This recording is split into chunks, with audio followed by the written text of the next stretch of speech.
there's a concept of illegitimate children. Nevertheless, the Torah doesn't say abort them.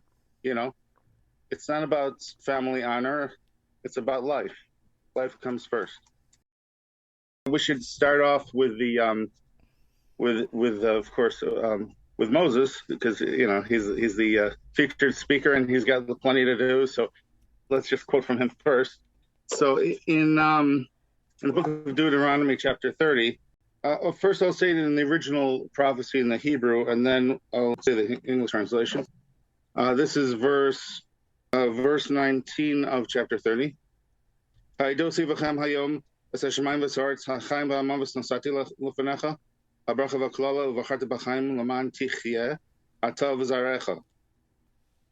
heaven and earth today to bear witness against you. I have placed life and death before you, blessing and curse. You shall choose life so that you will live, you and your offspring.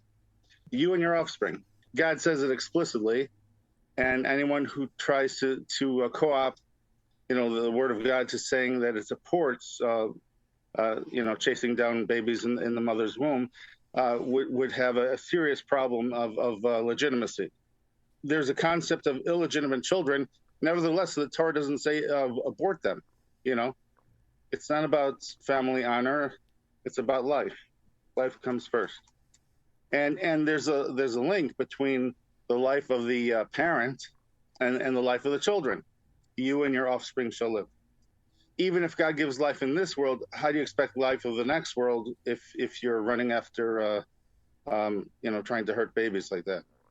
It's just the hypocrisy got to me. I can't stand people saying that God would support this when explicitly he literally says you and your offspring should live, choose life, and he equates curse with death.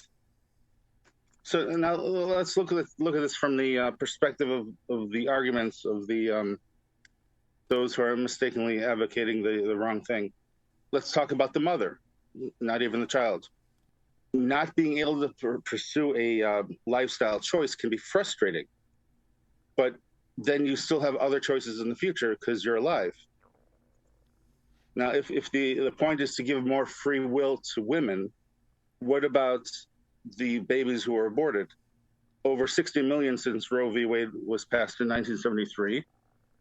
At least half of them are girls, so that means over 30 million women have been denied the opportunity to have any choices whatsoever. Now let's look at it as from an ethical perspective.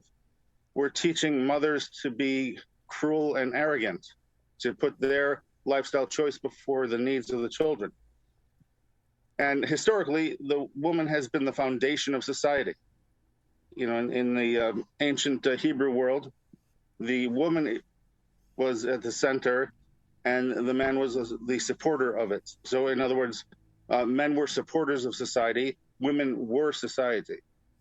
And it's not obvious because, the Torah is trying to teach people who may be on an ethical quandary.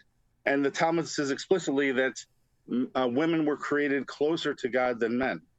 So therefore, the Torah has to speak from a man's perspective often, because they're the ones most likely to make an ethical mistake without any kind of education.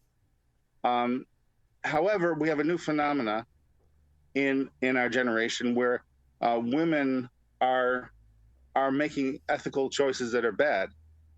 And even when men stand back and say it's the woman's choice, they're still making these bad choices.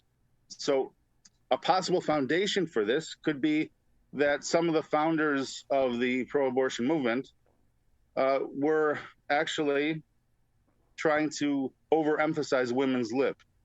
To overemphasize women's lib was a desire to have equal footing in economic matters. To have equal footing with economic matters, that means you're competing with men. If you compete at the male level, now you create ethical quandaries for yourself. I hear so many people nowadays talking about they want organic foods and nature and all that stuff, except in one area, inside their own bodies, they don't want nature. So I think we have another aspect about what's going on here, is that people are trying not to think about the consequences. And we have all these different ideas and philosophies being espoused that have nothing to do with reality. It's just a good obfuscation of the emotional realities. There are women left devastated after they have an abortion. Going with the extreme liberal philosophy of pro-choice at all costs, it's literally at all costs. It's a sword that cuts every way. So if we're talking about women, it's setting up women for a worse guilt, a worse depression, potentially being unable to work.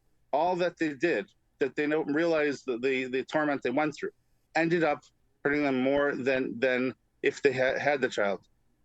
And then day in, day out, they would have had something that was cuter than bunnies in their house to play with. Instead, they have guilt for endless days. How is that benefiting women? And it's not addressed.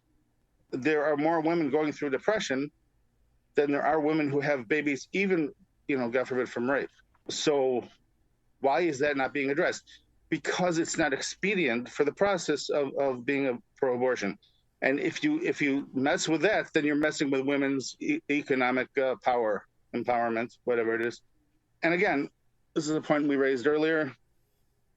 Over 30 million girls were never allowed to be women. So, I mean, how is that pro-choice? Only the pro-life side is talking about giving all women a choice. So let me put out a theoretical. Let's say someone had a dying grandmother, and they had a choice of going away to college with their friends, or taking care of their grandmother in the last days of her life, and then catching up with their friends the next year. So what choice do you think would leave that person a better person for the rest of their life? That they got to be drunk a few more times with their friends at a party and not even remember it, likelihood, or that they took a little extra time to be there for their grandmother and create a bond that will last beyond this world. If you have the baby and decide to put it up to adoption, you could regret that, but later eventually meet the child for lunch. So if you do something that you don't know what it's like until you do it, that's risky. If you do it repeatedly and you're only talking about your rights, that's extremely selfish. And that's even if it wasn't talking about bloodshed. At another level, the perversion I hear from non-Orthodox rabbis who talk about the Talmudic or rabbinical support in history for abortion, it's only under the most extreme circumstances of duress. And then if there's going to be an abortion, let's say, think about it 2,000 years ago, there was a breech baby or something, the umbilical cord was tied around the baby's neck. A C-section would probably mean the death of the mother, so it was a horrible situation. Probably that would be a circumstance where an abortion may be necessary. But even then, for example, if the baby had been born, the head came out first, it would no longer be an option to give an abortion, even if the mother's life was still in danger. If you come from an ethical, moral perspective, it's hard to comprehend how low we've sunk. But it's easy to comprehend why we're still there, because people are refusing to consider ethical and moral concerns. If in the case of, for example, a Bible debate, people are trying to defend their perspective of religion. So, but there's really no heresy like the heresy that leads to bloodshed. And again, we're talking about over 60 million people who never had a choice. But again, according to some proponents of abortion, only the girls have a bearing in this discussion. It's her body, her choice, unless it's her mother's body, and then she doesn't have a choice. Just imagine that someone who was in a trench in World War I, they're a soldier. He's surrounded by all of his friends. Then there was a grenade. Everyone but him died, and he's covered in bodies of his former friends, and he has to dig his way out of it. Okay, and we're talking just about a handful of people. If we're talking about millions and millions of bodies torn to bits by healers, there should be some sort of method to take back that healer designation. The basic concept in Torah is life. If with the Sabbath, If there's a threat to life, the Talmudic law is to push aside the laws of the Sabbath. Don't even consider them. It's just appalling to me when I see the name Rabbi and then a pro-abortion piece. It's a blessing to have life. Women are given that blessing more than men. Even life expectancy, right? So as the foundation of life, the ultimate pinnacle of spirituality in this world, women have to be the moral leaders of the world. You can't do that if you're involved in ethically questionable activities. Historically, we find that God is patient with even idolatry. We find by the Canaanites that God ordered their destruction. Why? Because the Torah says explicitly that they were sending their children through the flames. They were committing child sacrifice. So it's the ultimate heresy, and God has indicated life and blessing, or the opposite. And only by idolatry that leads to bloodshed did God command a nation be wiped out. So let's not even think of it from a national perspective. Think about it from an individual perspective. How before God can you expect to get to heaven if you are pursuing this and encouraging others to pursue abortion? It's just mind-boggling, and it's a deception. And it has to be opposed.